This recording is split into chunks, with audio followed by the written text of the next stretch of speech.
Hey guys, welcome to Breakdown Channel Universe. Film Venom sudah tayang nih, walaupun dibuka dengan rating 28% dari Rotten Tomatoes. Wah, rendah juga ya. Tapi ternyata ada hal lain yang mempengaruhi rating rendah Venom itu, dimana ternyata fans Lady Gaga membuat review palsu tentang film Venom yang ternyata dirilis di hari yang sama dengan film Lady Gaga A Star Is Born. Dilaporkan, memang beberapa fans sengaja membuat review jelek tentang film Venom dan membuat review bagus tentang A Star Is Born agar film Lady Gaga itu mendapatkan lebih banyak audiens dibanding film Venom. Karena memang so far menurut saya film Venom adalah film yang bagus, walaupun Tom Hardy sendiri merasa kecewa karena ada lebih dari 30 menit scene-nya yang dipotong. Filmnya tetap bagus loh, jadi jangan terpengaruh dengan review dan rating ya guys. Setelah menonton pastinya ada pertanyaan tentang ending filmnya dan post credit scene film ini, dimana di film ini ada 2 post credit scene-nya. Yuk kita bahas. But wait. Spoiler warning buat kamu yang belum nonton film Venom. Kalau nggak mau kena spoiler, silakan tutup video ini sekarang juga ya, karena spoiler akan dimulai dari sekarang.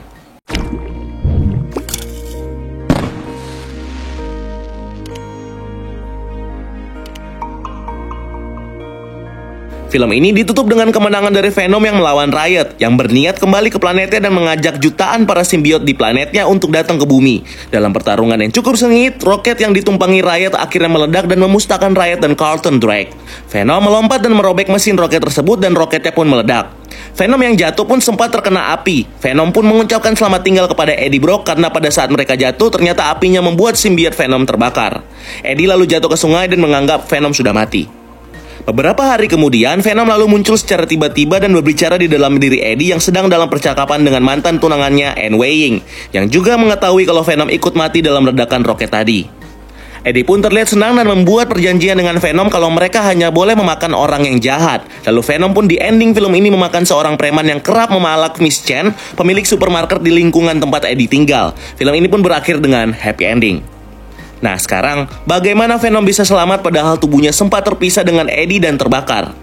Diperkirakan masih ada bagian kecil dari simbiot Venom di tubuh Eddie dan simbiot kecil itu perlahan berkembang dan kembali menjadi normal, sehingga dia memerlukan beberapa hari untuk bisa kembali berkomunikasi dengan Eddie.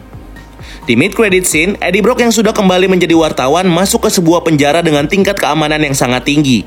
Eddie berbicara dengan polisi penjaga dan polisi itu mengantar Eddie ke sebuah sel dengan keamanan berlapis. Polisi memberikan arahan kepada Eddie kalau Eddie tidak mengikuti peraturan, Eddie bisa saja terluka dan terbunuh.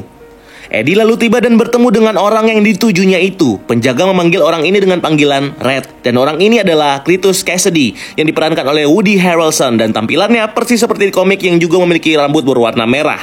Cletus mengatakan kepada Eddie untuk mendekat agar dia bisa melihat Eddie dengan jelas. Di jeruji penjaranya, Cletus sudah menuliskan kata-kata welcome Eddie dengan darahnya sendiri, yang memang sudah menjadi kebiasaan Cletus yang sering menuliskan sesuatu di dinding dengan darah korbannya setelah membunuh korbannya itu. Cletus mengatakan kepada Eddie bahwa suatu saat nanti aku pasti akan keluar, dan ketika aku keluar akan terjadi pembantaian. Dan kata pembantaian yang digunakannya dalam bahasa Inggris adalah Carnage, yang juga adalah nama simbiotnya.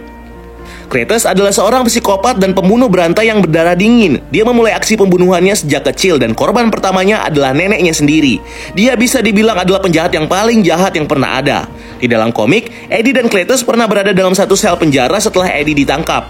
Simbiot Venom lalu mencari Eddie dan mencoba meloloskan Eddie dari penjara. Namun dalam aksinya, ada bagian kecil dari Venom yang tertinggal di penjara dan menyatu dengan darah Cletus dan memilih Cletus sebagai inangnya. Pecahan simbiot Venom yang memang terkenal jahat bertemu dengan orang yang paling jahat dan menciptakan sebuah makhluk yang super jahat. Dia menyebut dirinya Carnage. Entah bagaimana Sony akan mengadaptasi tokoh Carnage ke dalam film sequel ini nantinya, yang memang sudah dari awal film Venom ini sudah sangat berbeda dengan versi komik. Tapi perkiraan saya, dalam kunjungan Eddie di mid-credit scene inilah yang akan membuat cerita terciptanya Carnage. Mungkin jarak Eddie dan Cletus di penjara inilah yang akan menjadi awalnya. Cletus menyuruh Eddie mendekat bukan hanya agar Cletus bisa melihat Eddie, tetapi agar Cletus mudah meraih Eddie dan mungkin memukul dan berusaha membunuhnya. Taulah namanya juga psikopat kan? Di sini otomatis Eddie akan berubah menjadi Venom dan melawan, namun mungkin tidak sampai memakan atau membunuh Cletus. Akhirnya Venom mungkin pergi, tetapi ada bagian kecil dari tubuhnya yang tertinggal dan mencari inang dan akhirnya menyatu dengan Cletus dan jadilah Carnage. Itu teori saya loh. Namun bisa juga simbiot lain yang akan menyatu dengan Cletus. Di film ini masih ada satu simbiot lagi yang belum jelas nasibnya. Simbiot berwarna kuning yang mungkin kalau mengarah dari komik namanya adalah Scream. Terakhir, simbiot ini membuat Dora Scott mati, namun tidak ada tanda-tanda kemana larinya simbiot ini. Dan kehancuran Life Foundation pun jelas membuat simbiot ini tanpa penjagaan, dan mungkin berpotensi mencari inang baru, yang mungkin saja nantinya menyatu dengan Cletus Kasady.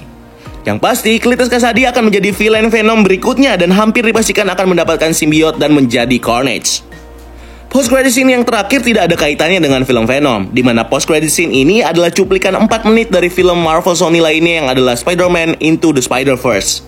Adegan cuplikan ini dibuka dengan aksi Spider-Man Miles Morales yang dikejar oleh Spawn. Miles akhirnya bisa lolos dan pergi ke sebuah kuburan di mana terlihat di kuburan itu ada banyak bunga dan batu nisan tertulis nama Peter Parker.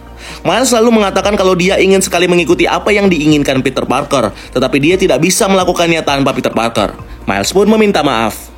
Lalu muncul seorang yang sebenarnya adalah Peter Parker. Miles selalu menyengat Peter Parker dengan listriknya yang membuat Peter pingsan.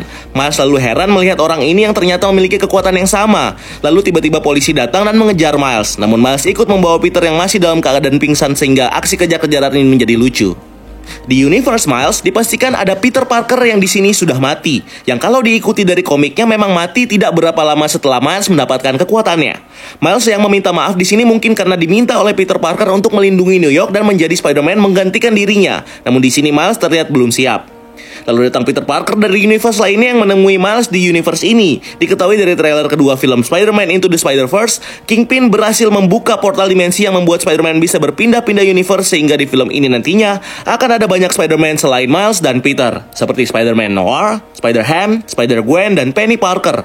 Yang pasti, walaupun film ini adalah film animasi, keseruannya akan sama seperti film superhero live action lainnya. Kasih komentar kamu di bawah tentang topik-topik yang kita bahas ini ya, atau share teori kamu dan diskusi di bawah.